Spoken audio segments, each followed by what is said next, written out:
tu sa mo le tra ave ya so tasi manu e tele o fai malo filima ai mai so la tapo in Samoa.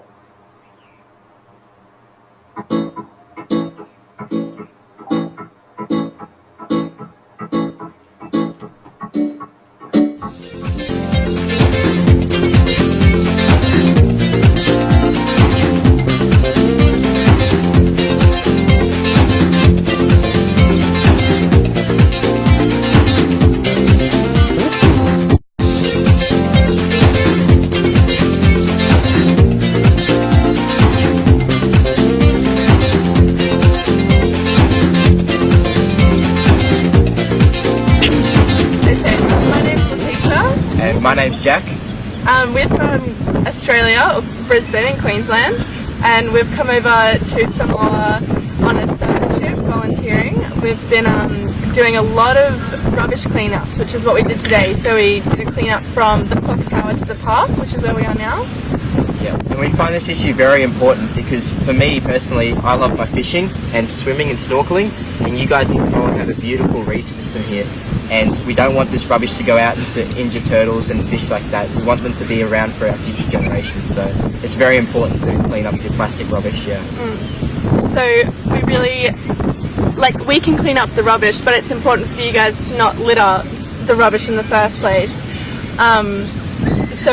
we really love Samoa. It's a beautiful country, beautiful weather, beautiful people, very nice culture. But we'd love if you could all put in a big effort to keep Samoa clean and beautiful and green.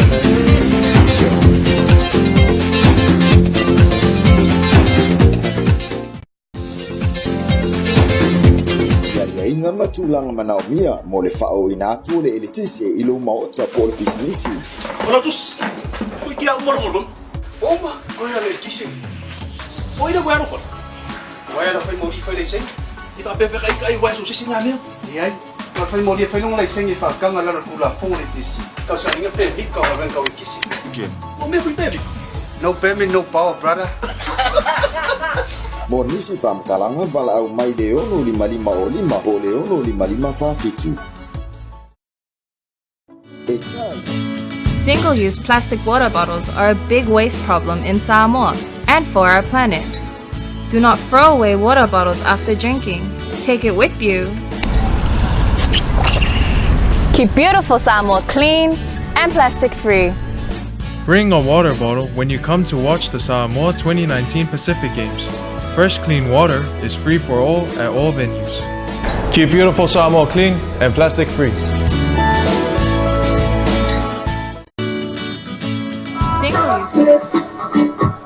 Singing sweet songs of melodies building true. Say, this is my message to you. Sing it out, sing it, don't worry about a thing. Lose everything, it's gonna be alright, alright, alright. Sing it, don't worry about a thing. Na ala ni sina tatu ko bani ni sina mis fo ia ni su fo ia mutanga renga ni tatu maro na sa fasala wa tu tatu sa ma tatu fo ni tatu po kala me nga tele tatu musika le sa tata inatu musika me sunga ya kama o wa fo ni ngore ia me fe kama o king a sunga king Albert ahim ma le se mato mo fi mai so awa lava le popole se su tato o sina mai le tua ne uma tatu faia ese le tua le popole don't worry, be happy. Ya pesana ya leo tula meta teni lewa tasi minuto tene le tula iva ine Samoa ine fala leo ile no forma chama le matini le ile asu ni la sto tasi ni la msanga ha suriva ni le asu lulu ne mato le afa le asu se meta tsi fi tawati ya to ma tamai ya tu fafo ya se ya ba na tamai twa se ba mi manolo a polima me Samoa ya ma mai la tu mai o no mafuta mai ni tata fata pia tu mai ni tau kasi mani ya ni ya so fia la fai watu su mani ya la di tai ni tata fata pia te lo ya te na fuma tu mai te mari por la la tau i Samoa to ya me le pia tau area ko kasi mani su mani la e te sia pa na su la su fu lo ini tuna tai atemene le forma mafuta tu mai tai fresh mari le for su mai le fresh mama fresh Good morning, Mr. Lango. Ia ole fatala fatua mafamalo le tatu paaga. Ia mula tumpere ni tani au maru tamatani. Ia le fuko o mulu matu la sumbuli le lai. Ia bua susumliba. Ia mafatu fana tu ila ia masino lai ni tanga. Na tatu fafiwa ia uso ia malo na mafolau. Malo tamatani, malo na duwe. Malo Sama lo si tita fengai ia I sta for so for so vai mo me tanto sta no li taia ia a pega esa mo mata mo fia tambi I Samoa me sulu mata mo fia la wa foi sina mo to I wa pe me ia ia la am tama le vai so mo foi mo vai so ia sa fa pia ia la ia me sina me ma sia ia lo fa dia to un po la ngala tu ni ya uma tu ni josa so le o pe na ele pesa sungana ya king e popoli au popoli e wa uma foi ti muna to e pe foi e vai ti muna ai osso mai la e mo vai tu ni ta pe ma ne yo ni su ma ne la ne aso ya mo le fai lo tu na mo ta tu na lo popoli me na to popoli me le foi na popoli ini te wa te ko ma le pe fale no mai fai sa mai fai ai fa pe o kai ku e ia ko fa ku nga fo kasi mo lo longa ele lo ma na ya le tau ni Samoa le tau o le ke no e mo ka por mi o no ya ma ka lo me ki pu to tau ole fai mo oi to le oso na fa la amo ni ora sa e o tala na o fe tu la ele vai na lei ia oi ia ele se me la é mo to mai tai mi sa to e 5 ele se me la to o fai na do oi o ka ma le linge ko ngor ka lo pe asi ya ma ne foi na ia ar terminate ia le fa nga so foi tai ko kala me na ia io va pe foi termina to ia wa e foi tu tu ia wa foi te mo foi ni tatu news oi ma to tai so me news wa foi tatu po kala me na le fiafi ta fiafi terminate mari ia ole stula no ile ia tatu tapa stula no tatu so wa lo wa tu le mani tatu ia ai au que ma is professional tatu ia malo pe ona vai tu tatu le lango ina tatu fatan malo mawai mari matango fie ia mo so fonga o mo wa inga Skyview Villas ina tia pata ia ai me se oli the well venue ia mo so fat singa ia fatino ai ia o tau mo vai ngo Samoa fa mo ina lo fiscal tau le tu lai afa lima tau ni asolulu to sa se you like office river o vinga le tau o so sa vila le vai to e lau po sa vila mai matu sa e lo ftia I pe Samoa fatasi e mana timu ma ini su temi mo o polo I le so e le lewi vaenga matu stifo fale fa pia hai manono e le lewi ngal tau wanga na ina timu pu e ia I la oli ai matele I atu monga mo vaenga si sa e sa te stifo ale pata sa fatasi umwa I le fanga e ufitia vaenga le langi au mana timu ole a yai ai mo le aso ata au I polo o le ale lewi ngale tau se vanga na ai timu po I le aso atua I mo mai nga umo polu ai mo se vai ia I lona fa pertania ina o no le fa le tonu mai tanto tau mo se vai lona fa Samoina for Savai districts east northwest sale longa to sale aula for today fine weather apart from brief afternoon showers though mainly over highlands for northwest Avao south to Fale Alupo fine weather apart from a few showers. And for south, Palauli Lata to Neyafu, partly cloudy with few brief showers. E lo no winga le fa solo ina le le tau e ui ina tibu ia ale fa ilo mai e tele la wa lunga wa tu mama. Ia ma le fa solo to ina so ta ia ma le fa ingol vai aso o le fa mai le tau o le ato ulu va solo ina timu ia ai ma tele la wa ina le tau ia mo Samoa ia mo polu Msawai. Ia le tau ia mo lo nofsi fia foi ia o fa tino ia fo fa fai ia ile le foi aso lulu fa solo to ai ta ia o ma fa ingol vai aso ia ile le ia o na ake pero fa ma. O le asa tala tau e ia te me o so ina ti munga ia ile le ia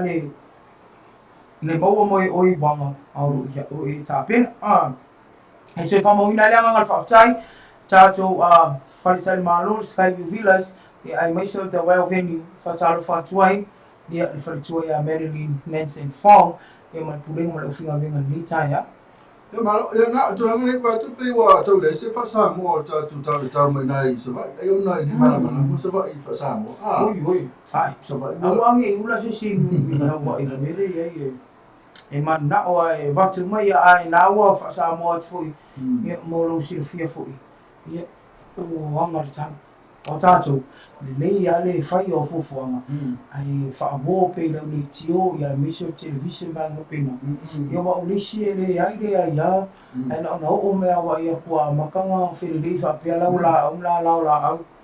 ia wa a maka long kang le ki oh ia na fa ta fo mai le pulo le tato Sky Villa the well venue ali se me tu e fa mana tu no e su sala pe timu tau pe dama ia ola ia la va ia tato Moi bo mala me fai le ia pen fale ie ko ni fale fo ia e no foi le awala uria a me se foi le tam fai po ko mercin fai po e po le lufu tasi fo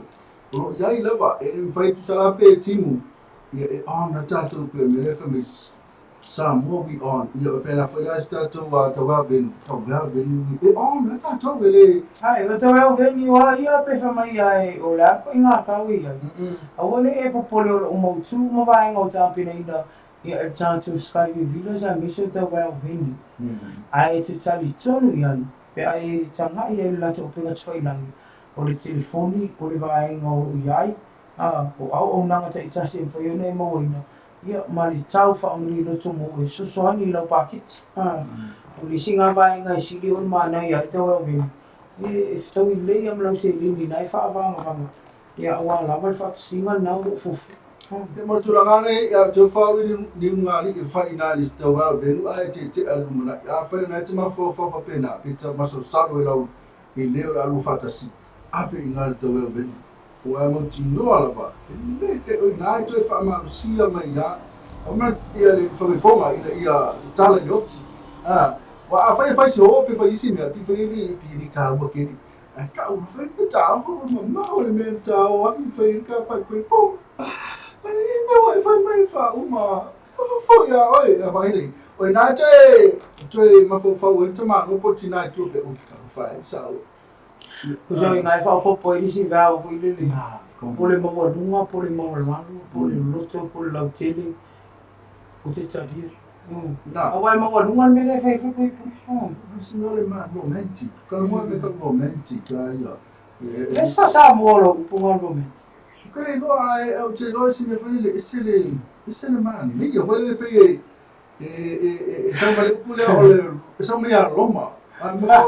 ko le ai Roma Roma ya pe fo lo se upunga sa me le Roma ti na sa o no me po Roma le fa sia mo sa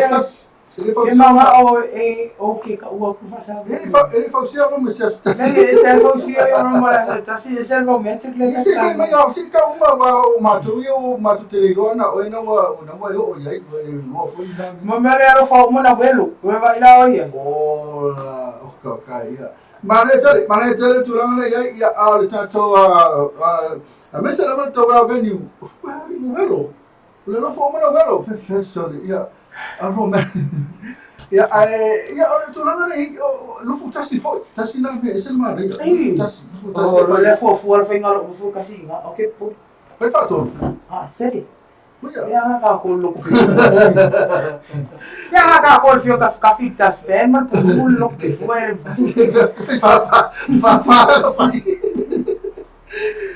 O leo to na ta su me tere to ai mara to pe sere vai fo ia le ta to tau ele ngata fo le io ne ta to fa tu le pule na le ta to sky villas to wa bene Marilyn Nansen Fong le na lo fa to mai Good morning. Good morning so ya a te me ka ta to pe sere fo mai ya on fa to mai ta Mari in ta to company business ya pena fo ia fa fo se isu na tu o se fa nsi le na isu le fa no me la to O nga o te o. Para mo me issue le o issue mo buore. O le kari al par mi me ho ile fa mai ai. Mai tonga sa le tau fa to lu ya ta lo. Fa fo mai ai o le ama ka ta no ai tu sa ta no nga na fa me le par bia. Ya male issue le o le mata I fale se tu lo male ri. Pe o le ke sira mo. Ya tata no te se fo ngale to fa tu pu mana tia o nga kam fa na tu bra fu se o ke ofo pa wa kala ya u e ko o ke ofo ke mo ko yo ofo wa tama wa ingo lo to fale ne tu po ni ne se foi o ulo muito fa ele i wala un pu po bi ka ma to le ngale mo sta sta inga ma sunga you like ta to ta longa na la mo ni ma lo si le ta to Beavers Boutiques o pela foi ya mal fa sa ma ta yo o Lucia che è Russia tenho se solo oi lesse se per alu che io poi pa però se solo pa mare ka ngalo lo ki vai kere ya mai pui pa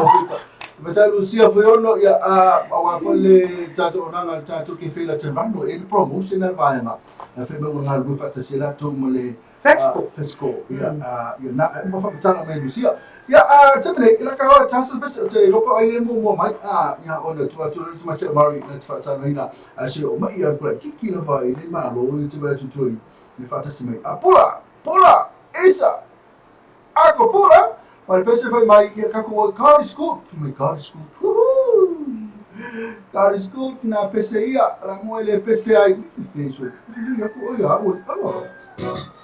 car scoot ka tumana ne jao. Yes, car scoot. All the time.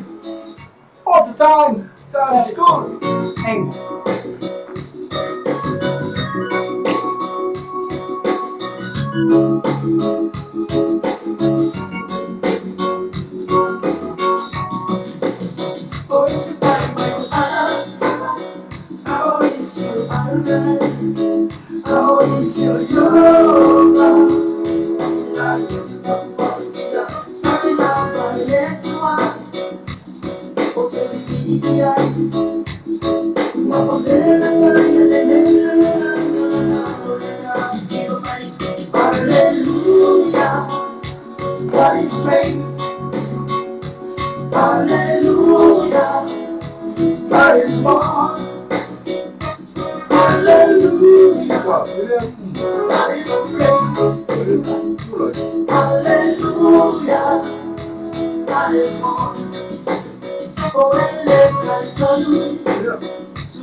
Ia, fifi lava e te whatara whātu whawhunganga se tātou tunu, e misa pāng whawhunga māsani e tātou lo bei, ia e tātou pukarame nei o tā manuia man lo bei, a leo maua tātou o ta inga, ia mani sui o tātou lo bei, ia mo tāngai tā longa, i pēr māsani ia ni tā au fia i whawhira i atu, ia le sunga ia i ulai ngare, tā au manuia, brother, o ai mai. Ia, maro se fua, ia maro fua ia le whonga le tā au.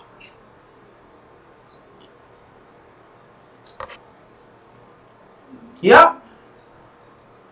A tono lea papa velo ni tai au pe maseni ai Julai. Ia e ala foi inisio tātou tālau tāronga e pei ona langulang malosi ai le tātou whare ofu. Ia anga le lei a le Beavers Boutique ia. Sau noa ia tu sa i inisio tātou tālai tāronga. Ia wa lama whaafonga anga sio tātou atinu.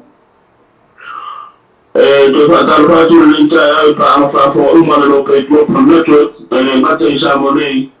Ai so se tafa le neke lope o maunga mai se tua mara unanga nei ale lope Global Network. Ai se mai whaafonga o se whaapoponga nei o tātou tala I tālonga mōre nei whaitai au. Le so lulu tonu sultasi o Julai no awhi se fumarima tātou tala mua. Ua toi whaapare nei nei gano le tunu I a Benjamin Matale Whitty I le champini o tau wanga le bodybuilding o le Teutino, le Mr. American Samoa lua Fesfuiva. O le susunga I a Benjamin, le ia mano fo I te wanga lamare nei, I le tausanga le se mai tu nei lua Fesfuivalu. O Philip o Mr. Samoa Superman pe o na lamilo ai fo I le nei tāronga, e lua sifurtou tausanga matua o soifua, e mai le afiwanga o whare ula, sa tui atua ma nei afu I savai. Sa ia whakiteia le tua o na malusi sa ia maua, sa whaatino I na aina na tāleni, whaatasi ei mara lango na iona mātua, ai mese a inga mawo. O na neita wanga sa whaatino ina I le whaatari mālo le trade winds I to tonu o Amerika Samoa. Ua whaalami lo mai ei nei le whaia au na tai ulu le au laka piliki whaavao mālo au se tālia, I lalo se furu wadu tausanga, le whiwhiri ai o nisi o tama whanau le atunu I to tonu o lana au. Maui la uega o Max ma Matthew Whengai.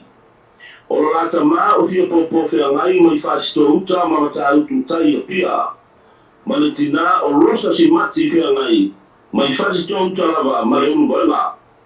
Na sau nori susunga ia fia popo whea ngai e ui I le whiwhiri ai o la ualo I le aua le Australia. Ai le ima whai ai, e le ima ai le la ua ngā luenga ma le tina e whaia mo le whaawina ai o le tāleni a si ala whanau mo se tūranga le lei. Ia tārusi ia o nisi nei o poutu mo le ago le tunu le toa o Samoa I le lumanai. Mai le laka piriki lava I le mai ai o le tālonga I le Bowler Knights ma le ago le West Acres. Ua whairoa I le prapa le West Acres le rio ropi pa la tolu sulima tausanga. Lona malo I tai ai lea. Ina ua mai ai le tolu se lau tālonga. Whaitau lia. Ua mawhaio nei au sia I le nei fo tālonga o le laka piriki. Ma tātou tala muli o whairoma e le ula kapia au se tālia le amata I leo le whatawina pepa mata. Mo le tālonga whaitaulia le manu Samoa ma le Wallabies I le awauri o le so. Ma le tālonga le awhaia I le Bankwest Stadium I te tonu o Paramata e Australia lava I le aso fitu o September.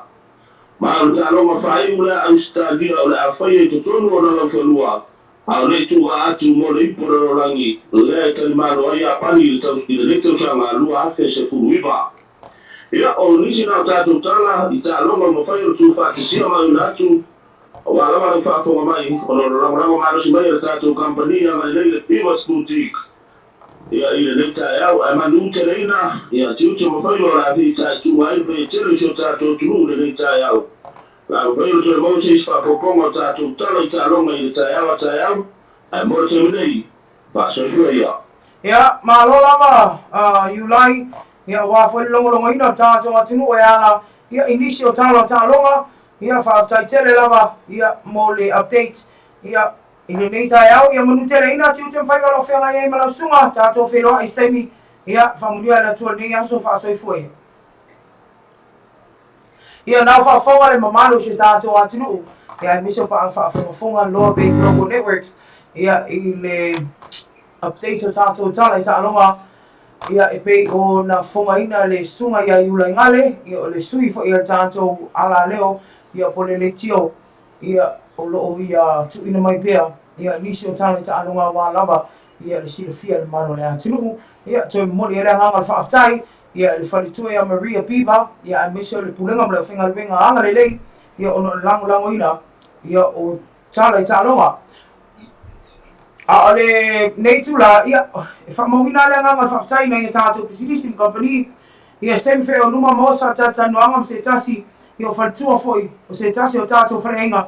ia a temine ia e mori ale nganga whaatai na ia tātou Company Pisilism ia e pei o le Ako Group o le Ako Chemical, Ako Motor Mechanic ma le Mane Restaurant ia la tau lango ia i le aso ma le aso e ala i tātou tala mai Samoa ana le se noa le Ako Group ia le mwhaiona whaafonga ma le atunu ia i au te lenga o tātou tala mai Samoa i mea o tutupu i le aso ma le aso whaaweilua ia tuain whaamalo le fionga ia masoe le sunga ia wawasa ia mai se pulenga ma le whinga ringa ma loa le ngā lulu e tau tuaina le atunu ia e ala ia le au nanga i tūtau waila au ia o le Ako Chemical lamatani mo oe asi ane o penga whailangi ia e te mana malama i au nanga ese al Ako Group ia e le ngata i lea le whare insilia ia ai mai se ole whare ainga whaamni e luto le Mane Restaurant i Savalalo. Fexco Samoa Limited whatalo whaptua ni tae au whatua ia muripola anu rosu murio o ia o le afionga ia murio o pio murio o o le pulenga mala whinga venga atoa le Fexco i so se la i nei o savai ia whaapea ia mainisi atunu o le Pasifika o maua ia tātou whasalonga mālo ngā lulue māloa tawa tai i le whaingofia la o to o nanga māna tua ia o tātou ainga o mai whafo ia whai ai e whaatutua ina le tautua le Fexco e ala i se ni lafo mai ia mo ainga Samoa nei ia e saunga le mū whaatutua ina tu e vawe i le aia se umi e te whaatari ai ia awa lava whaarewi lawi whai i le aso ma le aso manu ia tele nei aso ia le tātou company a le Fexco le sunga ia alo vao ia e mesa le puringa ma le whinga ringa le MS Rentals ia i nai muli whanua ia ma le lantou la lai ma le waanele whaawhiloa i mo oiso stemi te whai malanga mai ai ia tātou mo fie ta awale ana tā ia e mesa le lantou whale inga whaamni e loto i nai ma le waanele e te tātou mi ai pēr siasi e nei awe i o mālo ma ainga mo lo malanga mau mai ia e tau mawhai ia i Samoa moni ia i nā tātou whale inga na MS Rental. Whatalofa whatua ia Lucia, Leota, ia mesa le fionga ia mtunai, punenga mo le whinga ringa ni tae au, ia e whiua vera sopa i sunu, ia a le whatua, ia e meise o le tere mana roa i o tamofutanga tae au, a ni tae au, e te mau ai,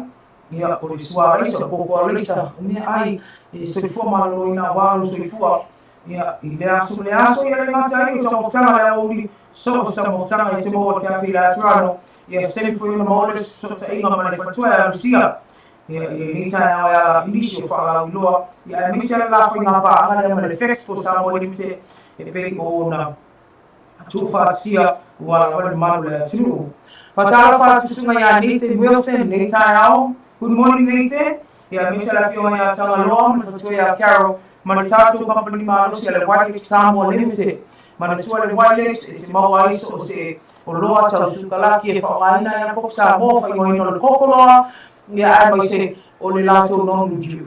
Asiasi ane le lata pe asiasi lato Facebook page, e te maua numero telefoni vainga umara o nanga le Wilex, ia wa lapa ue mlo wainga. E misi au manu mai fafo, ia moni mea lufa e mwhainu to e oma ave, ia e tau i Samoa. O le au nanga le Wilex, mo manui ai ni o loa le whai whātuanga, ia whaatai e le au nanga fo e le Wilex, ia e ale o loa osi. Ia maru tengi lawa ia o loa whape o na maua whisiri ia la whai whātuanga, ma lo lawa ngā tue manuia nei aso tātou company. Sat,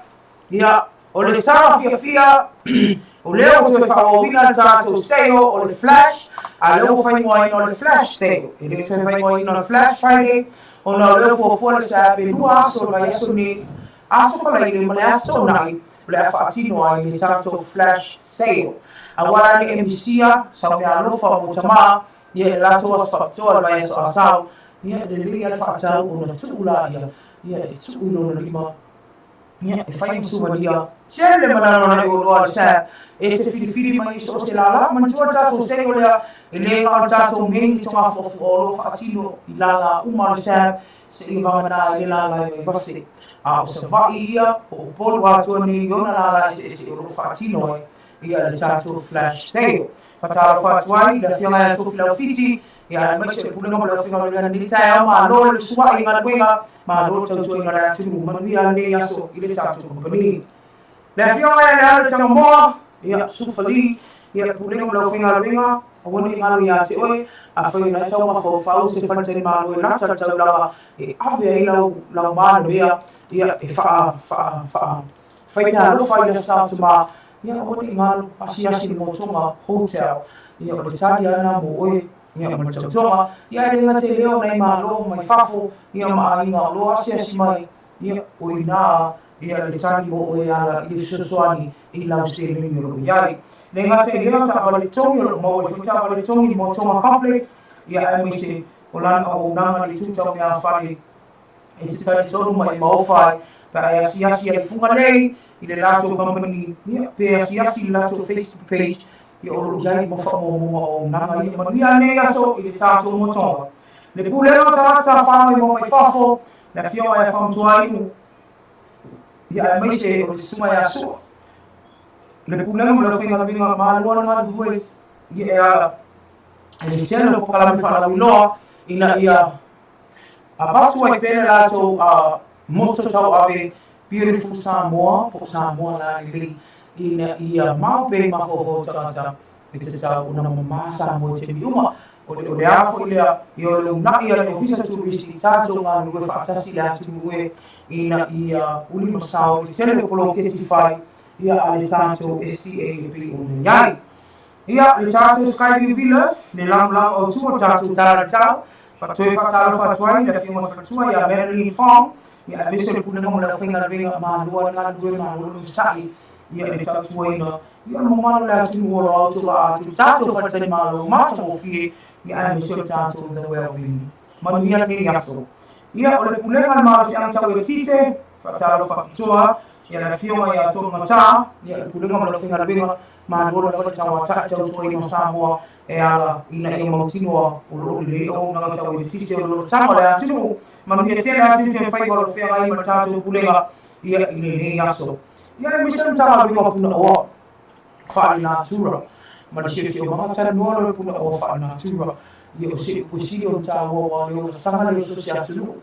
a pa pia fa tama ia so se vai nga o puna o fa ina tura ia mo le samu o le ama mai si tu lo le ama se ngase tu te lo tangata o le mafua mai ia o le nga lu fa tasi e a puti tato o fa na tura ni ia wa tu lang fa ia e uma tu ia tato ia o fa nga ia mo tu lang fa ia na tinu ia la binga ta wana tato ta binga fa ta lo fa tua ia la fio wa le minista ia po la fio su ba mia ni sa fa pito ia fio mena un ta fa ia o le office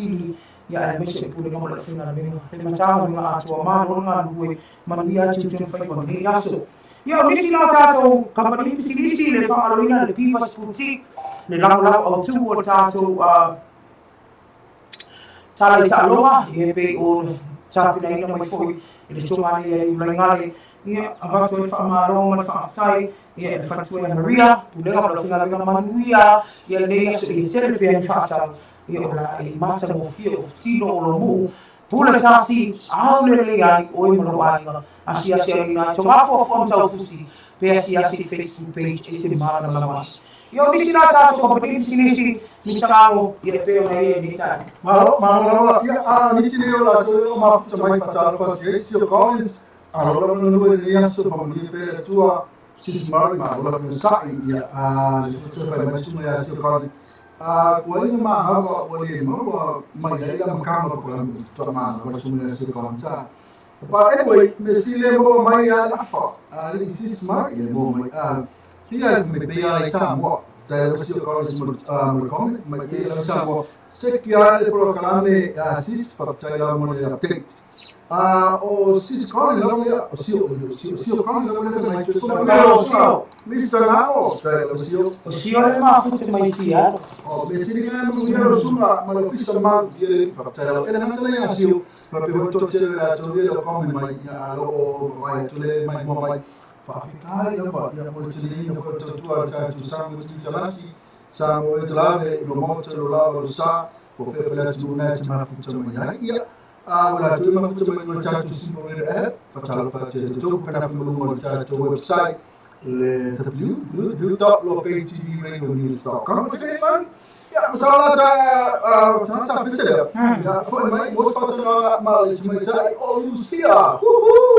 ya wa foi la una misela to promotion ya ma le ta to fresco ya ta bisa ma to ya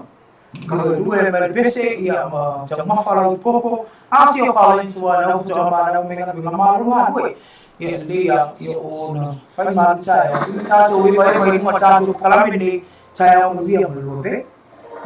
Satu orang keselok tu, kalau saya keselok tu saya, nah, kalau macam tu, so.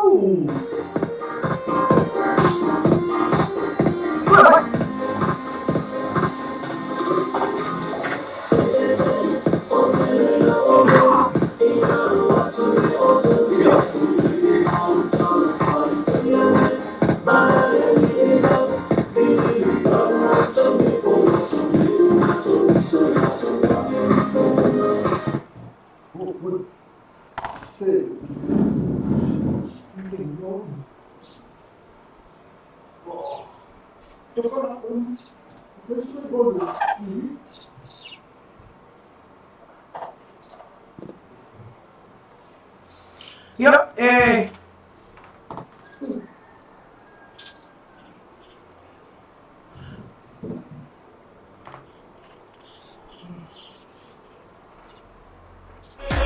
Yo tan celoso por todo lo que Dios me dio.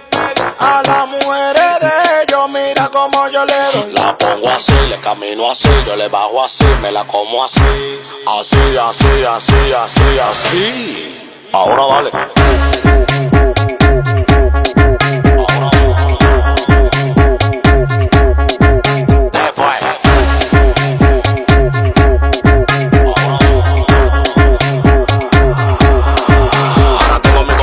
Preguntándome qué es lo que pasa. Tengo una mata pariendo cuarto en mi casa. De que yo salgo a la calle flow con la grasa y ustedes con su brujo leyendo su taza. Yeah. Es lo que tú dices, bellaca. Me gusta la colombiana así, de berraca. Que le den paca, tenemos la paca. Y como un pelotero, boom, te la saca. Ellos tan celosos por todo lo que Dios me dio.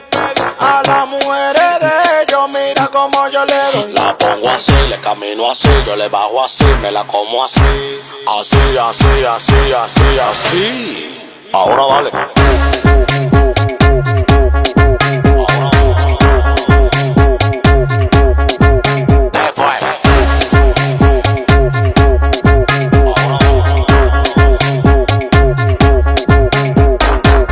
Los celos lo van a matar, porque ustedes no.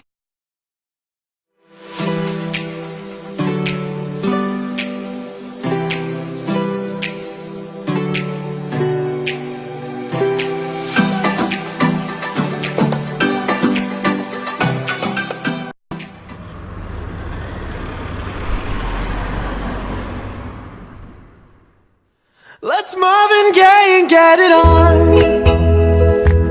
You got the healing that I want, just like they say in the song. Till the dawn, let's Marvin Gaye and get it on.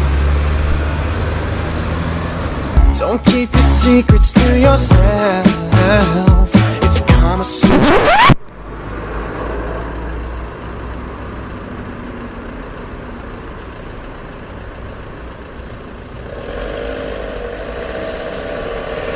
Let's Marvin Gaye and get it on.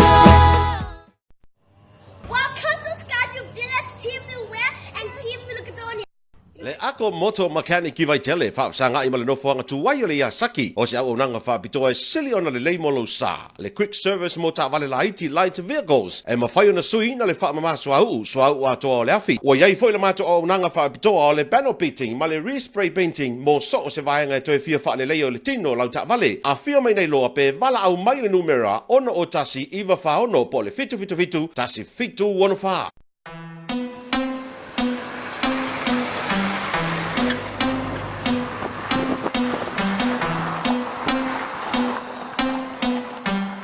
Fresh boy on the beat.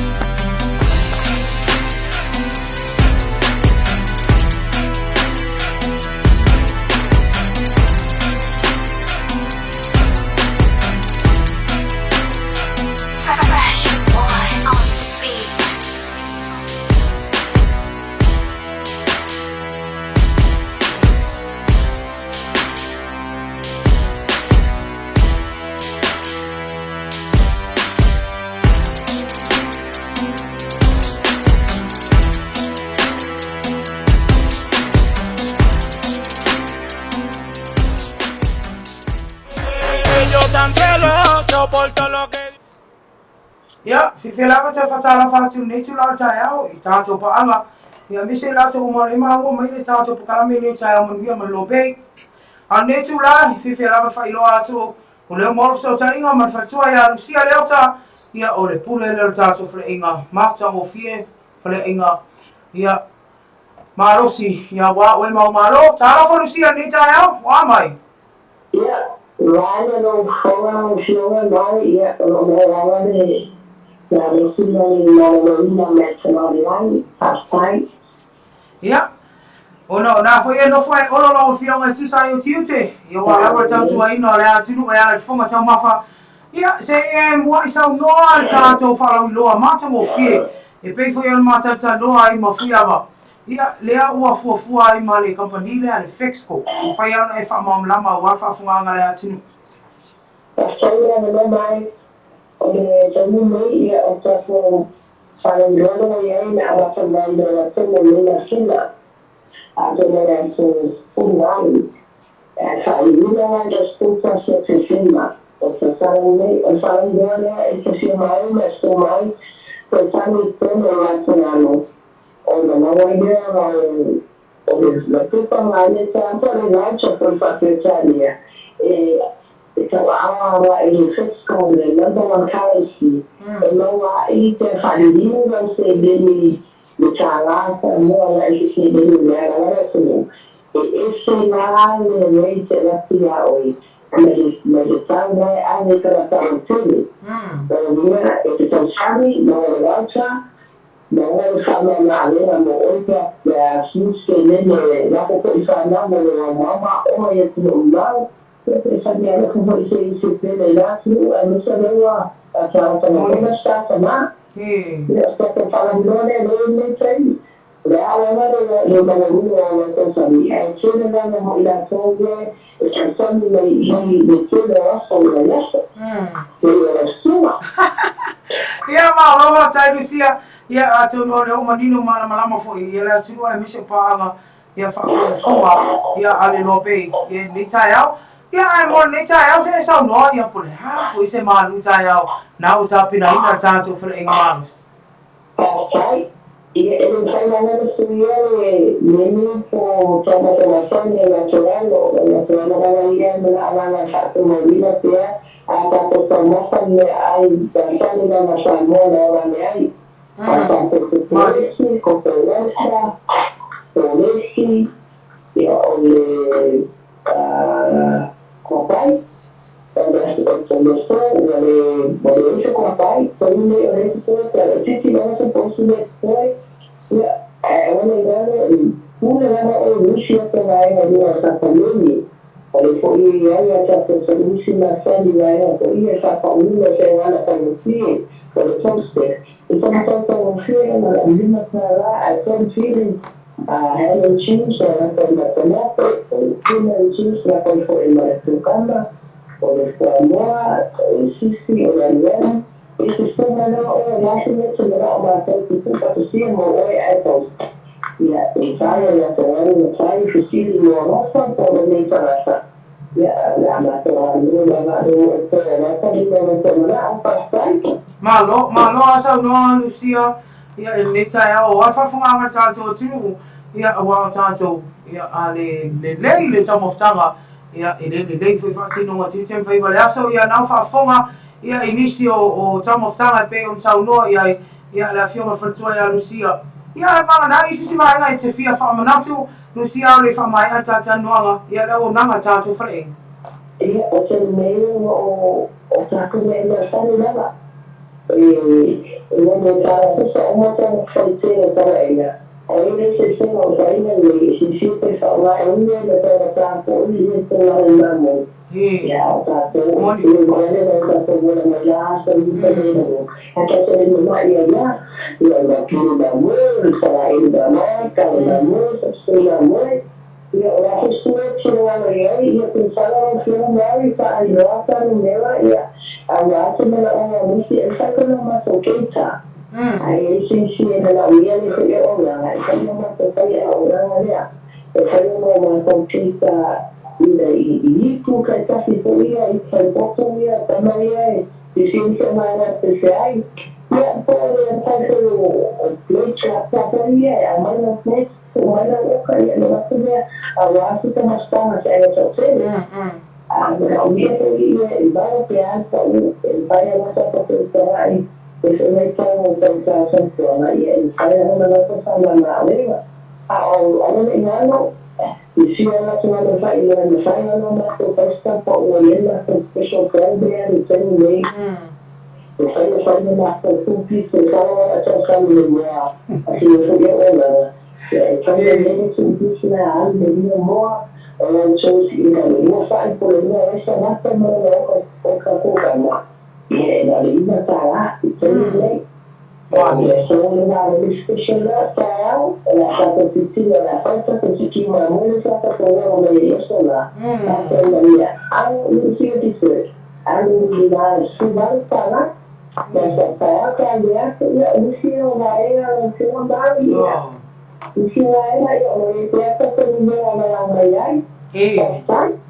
Malo sa uno sorry. Po uli mo ngana so le mang ayo special yo masau so.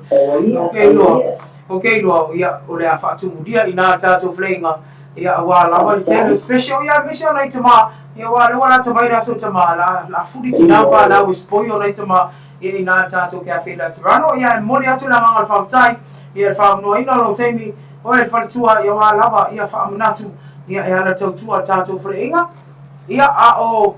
le umafa manatu a tātou telefoni maro la tunu ia ai manetu la ia manuia tel ia fōwhanga la whenga ia i malau whionga te metai pula tātou wharenga ia mani loa loa o le pulenga malau whenga wenga tātou whenua i steimi manuia tel a nei aso whamanuia nei toi tūtua whai malau whenga ia whaasoi fua ia ia na o whaafonga mamalo tātou a tunu ia i le i whaenga umo au nanga tātou whaenga leo kia whaila Toronto pe on whai atu o tātou pisilisi mane i o tātou whai paanga ia e le o samai pisilisi a e le whatanga whai a whaila lātou tautua i la tunu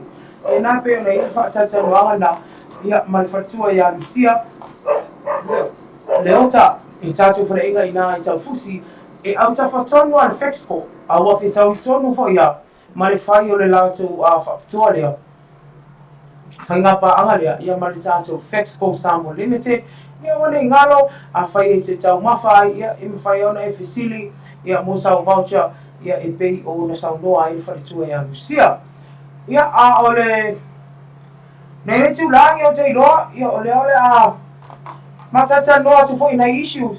ia ma le whai una o tātou wāi whai ule o tātou pukalame ia o le tai au manuia ma le loa bei e pēa o le whai atu se mi o sora au a te alu ese tātou tātou noa a tālau whāti a ki tui le su ia nāro ma futa mai Alaska ia i Amerika malo lava tawatai ia mare tuangane ia Steel Collins ia malo lava aia mai maupea ai laka mai ia fiu tau sami me ai Samoa ia storia ia tau tafonga ia e te sawa isina mai aso ia ona e tofo o mare tatu fa inga na fa mbi no to ia pe na ia tau tuana te afina turano ia nei tu la atono na tatu osi na pese vasa e foi tatu pukalame ia e se tau fai tatu Mike Lea ia taliu mai vai o fai o tatu pukalame tai mo via malobe ia e ala ni tatu fa tatu no inisi fo iom tau ia e au o na tata noai fo ia mari fa funga ngale atiro yo me ai ano po me ai maswa e funa tele o le pu ai le malo se mo mia ma fa ngai nei le tino ya so taitan ia fa ngai le pu ai le titi mo tamai ki mama tu tausi a le yo lo mo tanga ma tua tala bo to tanga tanga lu malo si fu le lau tau ma fa mo o e malo ai nga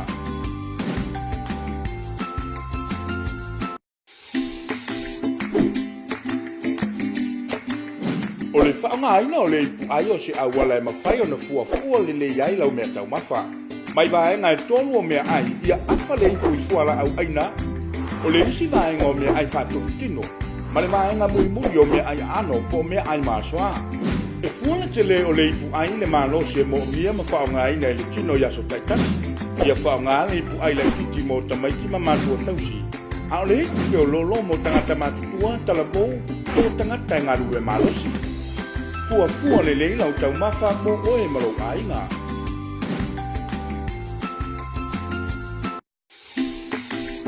Water bottles are a big waste problem in Samoa and for our planet. Do not throw away water bottles after drinking. Take it with you.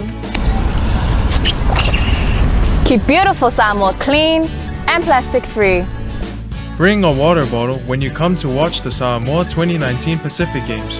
Fresh clean water is free for all at all venues. Keep beautiful Samoa clean and plastic free.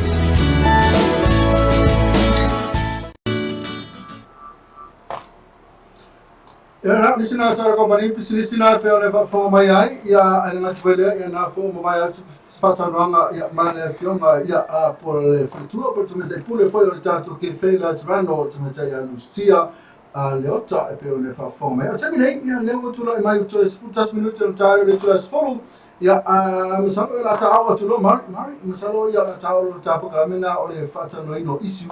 ia na lo ma lo si tanto kako ako group Nah, isu na mari te fita no ai mita. Ia va tole tai simo mo na ole fata no ana na ke pa dia ia le fa o foi ele mta apo pe o na ave futa sama to ai le tau fe sta lo pe la ma fa asino o na o okay me IRB ia ma me solo fodi wala tole fai o na tau fia pe fai futa lo ia a umana ia rena ave fo le fai tio nga tonga ia e ala i le langan malai ia rena tali el parimia i fa pe na o tonga ta anu tu ai shansa i manjamu a fa pe na mama i o fo manjamu ai par pala o fo tonga le ai o le na o le so no al parimia ole a fa mo le yang o le tau le na mo isko e lua tu le na ta a fo sfuru tu ma ia ta mai al fi o parimia awai sa oi o le anta alo uma au e lua o inala ia te stay for time ta alo ia to inga ta o fai ta alo po le timu po le la po le fa e mo fai anta o le situ la ia na pe no fai tio e toma e la ngora afa mo bona sali e li parpala te le mai na ma no se la to o sko ai ia faso solo tu la ile afa mo moni na wa maka parpala mai ia na mo e frisila tu sko ia ai tu skoa lo ia sa mo i lo makua parpala mai ia pero si talanda to ngala to fa fa pe parpala mai ia se mo le ma no la to wa tele na lana to na to mata o le lo se polo wa fa le ka wa di se tanga aro ia e pe fa le to la to foma ia pe o tu la mana ma fo mai le Pe fale tonu ala so. E fale tonu ala to fonga. E fonga maki oke ka aro la to nga. Ko makaroma ko ya foi ya le pula ma le tula foi per pala mata. Ko le nga uma a pe tu na na ya la le fai tu mana to. Ya pe ta to u ma san ya ta tu le per pala a. Ya pe la to man to mai tini mai to. Yo mai oi tu fafo a to te la to mai oi. Ya tu fafo ele no fo toma. Yo nan fa e tonu na tuta aro ya ai pe tau pikia tuole mono toma ona sa sila to ai o te ni matua para la ya mala pe ko vai vai lo pa boa pe fale kongo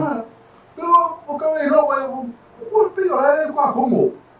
yo vale ana sa no manino le palmia ele ala sa la ore apia pa ka ye no vai ona no fo anga no vai ai beta o le o sawa le malitala le o i fufuanga o New Zealand le fatu pea Tattoo Stadium National Stadium i sora e mata au kafa kwa ile umama kore ngilengi MKP o ya so umba sia mile so fuma le ola ya Tattoo baba ile Tattoo Stadium na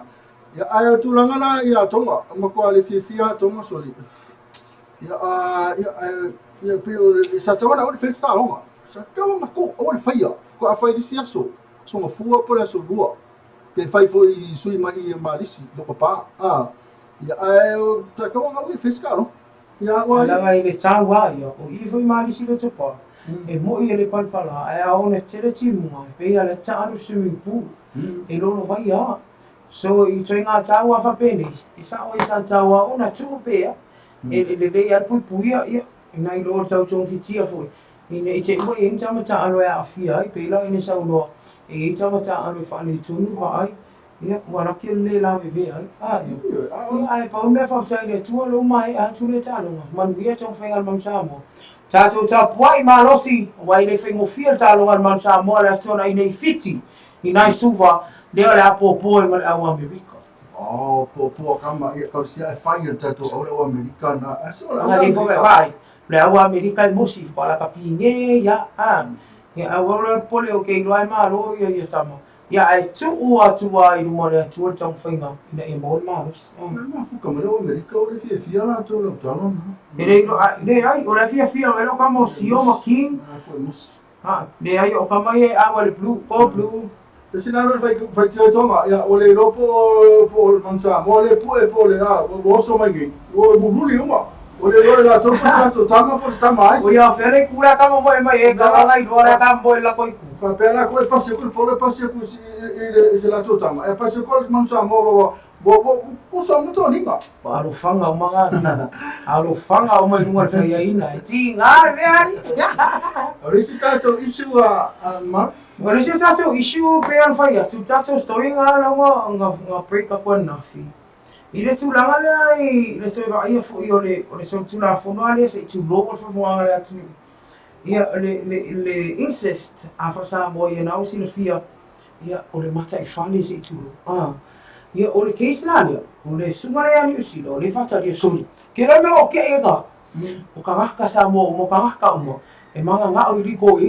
a wai ring ku pe ko ye lo ye sol ai me kuma lo nga fide ai o ye le mga o se lo ye ko nge malu le la fai lo ye ko ye yo mo ai ya ku le ko no sisto mo ka ni no sisto o nga le ke por me o mala ma ye le ire mo ria le wingo kala le fio ma famsino ya le ate ko sa ya pi ka yo nang ko fa mo la ma ya la le ke le fa ko malu a le case le ya ma fo yo le fa fo ma fo inicio lo te ia pulenga manuali fai pule mana ia te tonu o afia nga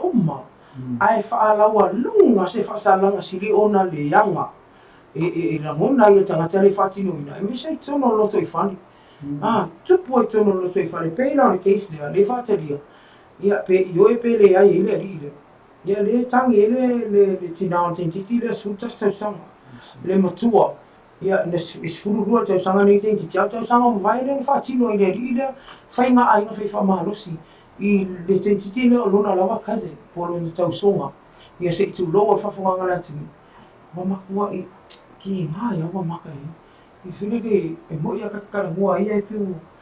ki nga I mo sa sa fa afi ngai ko nga fa mai fa pengi o ia ngaki kilo ye. O to tongi mo afi anga awani so musta indu mo afi anga na ona manu fa pe ka o vale ai ngu so le ia la faira ka vale ngu ai le fo mo fa fita ia wa fa pe ala pe no fa ia tu te mo solo mi stanga o le tele o fi anga e tele me o le po nga tia le tenti tu po le me mo nai ai ko o ko fa ki ape ka pakala la fa sa la mo le tu sta mo le o le o ka o le ngoni ku sai si le mo mangu le ngoni no le fai o se fofo ama ma se so ani o le la o ki fa lo tanga tele afi ma ta mi ana la ka ka ma ya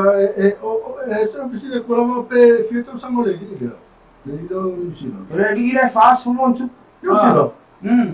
su ta si ta sango le o la ka se se ya ka wa ma be ka ilo ya tu la le ya ka wa no loka ya ma pa ma ya pe Mentu fene me uma edua story ole story sungana ya Musila story for stinali ole sintama ya ma yola ile vai ya tu lama lai ai ne ma lama skam fa pe ya ai se me ai le men na me ai ma ko ai na ya 8 yo 8 fa pe 8 ala tu ai lo ya liko 8 va lugo ya siu ya va pegar ele a pia pa que viu calo le o maruna a pia sao sio sa que acá sao sio sa calo ai ora que no calo sio el marun sio le uso Jerry Collins io na ye vai le pia inteiro uso no mo uno ya oi ala que acá pique anga ai eu saca o va ko que a mulher assim é não foi só no combinação Sio, dan ma foto pela foi sungana ya fulimo o manu Tilo manu ma foto me ele Hi Tilo la lista to isu na ye mar isu mo mulher mena tipo mai va nei fa ngai ya mala fi o wala se temi ona va tu le tanto telefone se mai a to le wi dinga ya e pa wala utana ya o le o a apa tu e to manga susoni ona o fa tile ina le ia se inga le ba la fi anga ia mo se fa fi inga mo atu fa tu e nisi o mta upu se temi ona abatu le ia ai e talo le tu ina ia suinga ma di wa o na le tu o le talo fa auto ia i le tele o i na fo ia fi anga o fa le manu o fa pinga mai ia e tawa ona so ana pule le ia mta fa pene ia wa le fo ile do po ai sa o ia me ia stevia ma tu atu ai tatu tara me sa mo stevia so ia a o fa ta pena ia pe a foi fo mai ni si o di fe pule o ia o tu fa ia tu ia so ana pule vai tara si se mo le futa la le ma ile ya moto pa wa yo yo le fa ni fo ya la fo ni fo mai si wa to ni le ma la para me tu ya o le ane io mata o po fa le va o amata o tara pe la mata me si ta fa fe ya le wa a mai si fa fe le ya fi o wa fa fe le na to fa tu ya a le pule ma ni ma wa di fa pule o ia le fa pe o le si inga le wo ma fu me se ta fa tu pe ya ai se te pe ra fa tu se ka tu sa to ia le ta pu ne le wa o na ta tu ai ni tai ai na fa ta pe na ia le ta pu le ta si su ia ole ola na pi la ni tai au mi sta o fa le tu ia mi se fa funga ia mo ni te na ni ya se tu fa ma fe ai ia le asi ka hana fa pe o na le ta tu ma ni la fa ia ni po ta tai se na tu la ma pe o le ia ta tonu o le la fo le ana ia e ma le o na ia o ta tonu ma o ta ia o fa ni la tu fa fonga ni taiao ia ai ma te ia se fa o le la fa tai nei ta tu si ka ni o la sua ta tu para mi le ta le afia ta tu se fe la afia na nei tu la liba ia te ia ma tu ta tu ta no ai fo ta te ia ma tu e finisce me lo tu ni ga so a mo te nei ma ia tau ia ma ni ia le aso e tu fai mo lo fia ngai mo ta tu te allora fatto stai fuori però le tanto via me lo fai tu ne fa va per se su mai ya fa spovia non fa non le la matano ani. Ai, foi na coisa de Bob, não é esse? Vai falar esse, meu e o Arroz fica no Não, você furo. Oh, fiado, fiado, olha lá.